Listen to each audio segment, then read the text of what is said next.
ကဘာကြီးဟာခေတ်မီတိုးတက်လာပေမဲ့သိပ္ပံပညာတွေဖွံ့ဖြိုးလာပြီးဒီနေ့ထက်ထိအပြေမရှာနိုင်သေးတဲ့လျှို့ဝှက်ဆန်းကျင်မှုတွေအများကြီးကျက်ရှိနေသေးတယ်ဆိုတာတင်သိပါသလားတချို့ဟာ2000ပေါင်းများစွာကြာအောင်ဘယ်သူမှမဖြေရှင်းနိုင်ခဲ့ပါဘူးဒီတစ်ခါတော့ကမ္ဘာအထူးခြားဆုံးလျှို့ဝှက်ဆန်းကျင်မှု9ခုကိုလေ့လာကြည့်ရအောင်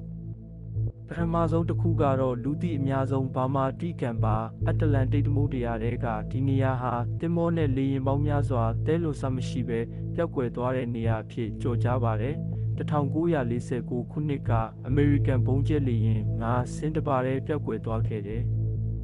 ကယ်ဆယ်ရေးအဖွဲ့ကိုစေလွတ်တဲ့နောက်ထပ်လေရင်တစ်စင်းလဲပျောက်သွားတယ်အချို့ကတန်လိုက်ဆက်ကွင်းအချို့ကဂျိုသားများအချို့ကရေအောက်မြို့ပြက် Atlantis လို့ယူဆကြပေမဲ့ဒီနေ့ထက်ဘယ်သူမှအတိအကျမပြောနိုင်သေးပါဘူးဒုတိယတစ်ခုကတော့ပစိဖိတ်သမုဒ္ဒရာအလယ်က Easter ကျွန်းပေါ်ကကြောက်ရွံ့ထူကြီးတွေပါမိုအိုင်လို့ခေါ်တဲ့ဒီရုပ်တု900ကျော်ဟာအလေးချိန်တန်ချိန်80အထိရှိပါတယ်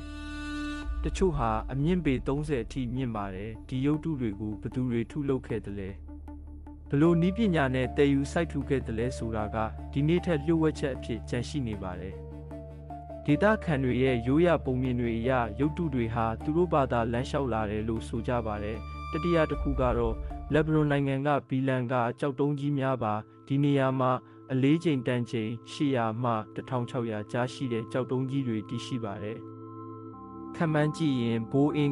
940ခုနှစ်လေရင်10ဆင်းလောက်လေးတဲ့ကြောက်တုံးတွေပါရှေးခေတ်ကလူတွေဒီကြောက်တုံးတွေကိုဘလို့တူးဖော်တည်ယူစီရီထားနိုင်မလဲဆိုတာဒီနေ့ထိပဟေလိဖြစ်နေသေးပါတချို့ကဒါဟာရှေးခေတ်အေယာမလူသားတွေဂျင်းဆောက်လုပ်ခဲ့တာလို့ယုံကြည်ကြပါတယ်စတုထတစ်ခုကတော့ပီရူးနိုင်ငံကနာကာမြင်းကြောင်းများပါတဲကန်နာရမြေပြင်ပေါ်မှာအေယာမပုံစံကြီးတွေရေးဆွဲထားတာပါမြောက်ပုံပင်ကူပုံလိပ်ပုံလူပုံစံတွေပါတချို့ပုံတွေကအလျားပေ1200အထိရှိပါတယ်ဒီပုံစံတွေကိုကောင်းကင်ကနေမမြင်ရရင်လုံးဝမမြင်နိုင်ဘူးအဲ့ဒီတုန်းကလေရင်မရှိသေးဘူးဒါဆိုဘသူတွေဘာအတွက်ရေးဆွဲခဲ့တာလဲတချို့ကနတ်ဖျားတွေအတွက်တချို့ကဂျိုသားတွေအတွက်လေရင်ကွင်းလို့ယူဆကြပါတယ်ပစ္စမတစ်ခုကတော့အင်္ဂလန်နိုင်ငံကစတုန်ဟင်းဖြစ်ပါတယ်ကြောက်တုံးကြီးတွေကိုစဝိုင်းပုံစံစီရီထားတဲ့ဒီအဆောက်အုံကြီးဟာလွန်ခဲ့တဲ့နှစ်ပေါင်း9000ကျော်ကတည်ဆောက်ခဲ့တယ်လို့ခန့်မှန်းရပါတယ်ကြောက်တုံးတချို့ဟာအကွာအဝေးမိုင်150ကျော်ကတည်လာတာပါအလေးချိန်တန်ချိန်25အထိရှိပါတယ်ဘာအတွက်တည်ဆောက်ခဲ့တာလဲ